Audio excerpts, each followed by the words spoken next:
You to just really chime in from your perspective. How has this truly shifted your view of America?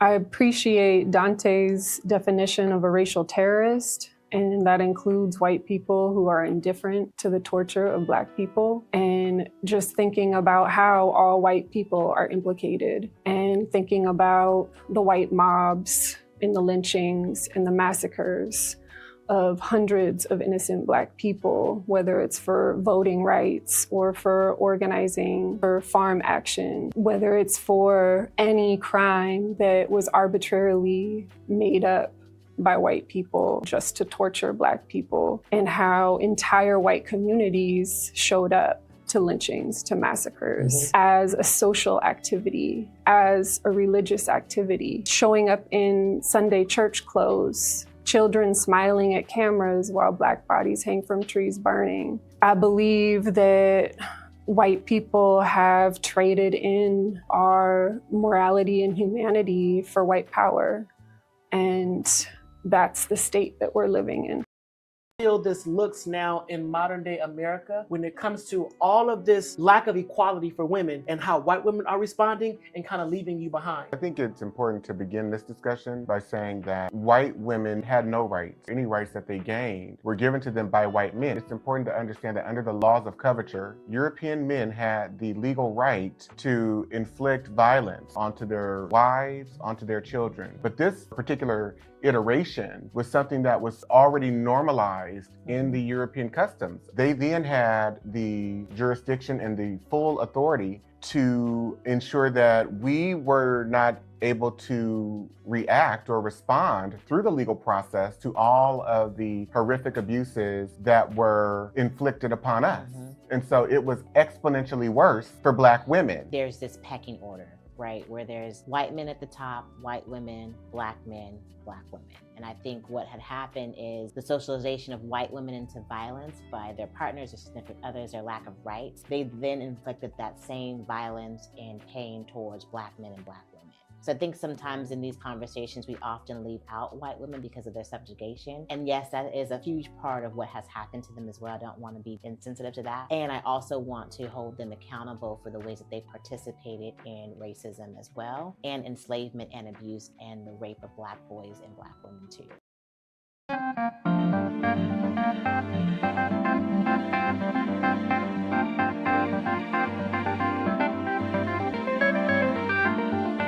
How does the socio-political experiences of white differ from Blacks? In one frame, the sociological ideas that have been created about Black people, projected onto Black people, but also that have been created to establish and define who white people are and how they see themselves. When we talk about how that feeds into the political, white people as a political organization are ascribed rights, privileges, advantages. So race as a political variable serves them for the purposes of the positions that they take as individuals, as well as a collective group. So when we talk about how whiteness serves white people sociopolitically, I'm inclined to think about one of the articles I referenced in my book as it pertains to this white guy, John Corcoran. He was incapable of reading. And in this article, he says, at teacher conferences, my teacher told my parents, he's a smart boy, he'll get it. And they moved me on to the 3rd grade. As a white boy being moved through an educational system that says you actually have to demonstrate that you're capable of reading, writing, arithmetic, right? He didn't have to be capable of any of that. And the teachers maintained that he was a smart boy. Which Black children do you know that in the face of their inability to demonstrate that they can read, they would have a belief maintained about them that they are smart children? It does not work that way for us.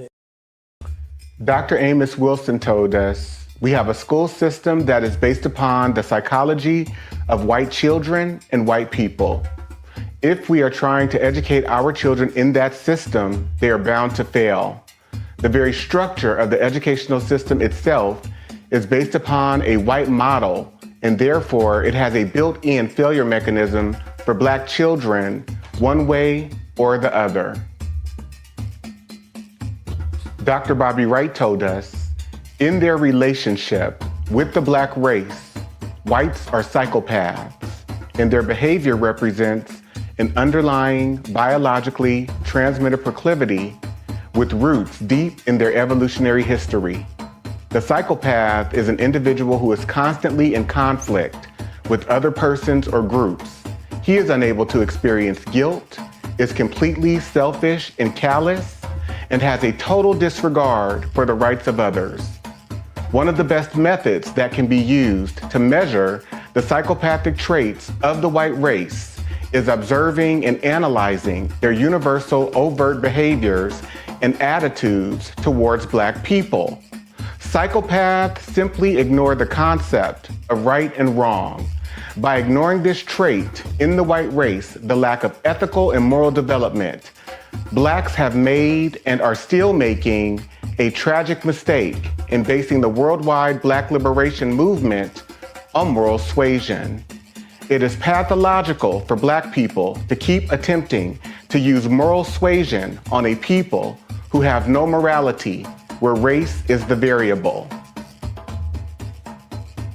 Acclaimed author Dante King invites you to purchase his book, Diagnosing Whiteness and Anti-Blackness, by going to his website, www.danteking.com, or Amazon, Barnes & Noble, and any other major book retailer.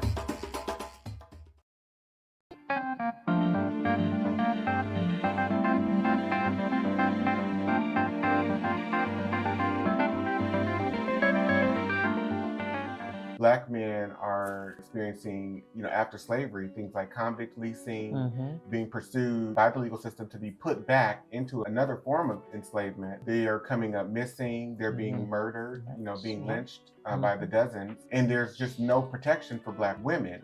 Black men cannot protect Black women. And then there are many situations where there's so much violence that unfolds and emerges within the Black family as a result of the white violence that's being done onto Black men and Black women, because now these Black men have nowhere to put their violence other than into their families. And so the children are beaten, the partners are abused. And so what are the results of white violence? What are the results of white predation? We see those results manifesting infinitely in the Black community. Everything that we are, everything that we became, we've gotten it from white people out of their playbook. All of these things were handed to us. And it is important that we put these things into its proper context. Otherwise, we find ourselves blaming Black people for all of the problems and issues that we see manifesting within and throughout the Black community today and in the past, previously.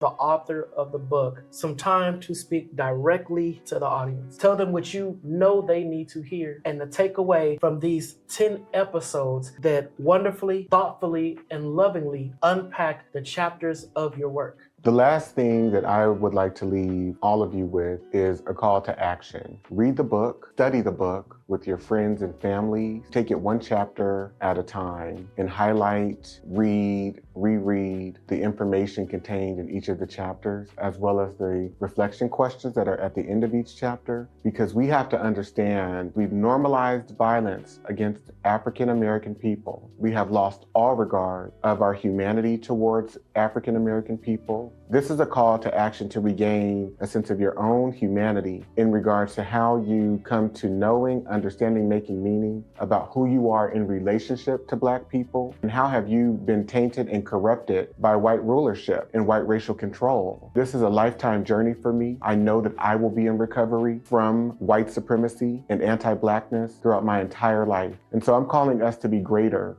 people, greater advocates for each other, greater in our understanding. So thank you so much for being a part of this experience. I hope it serves you well. I hope it serves your family well. I hope you can go out and be recommitted to supporting, uplifting, believing Black people. Thank you.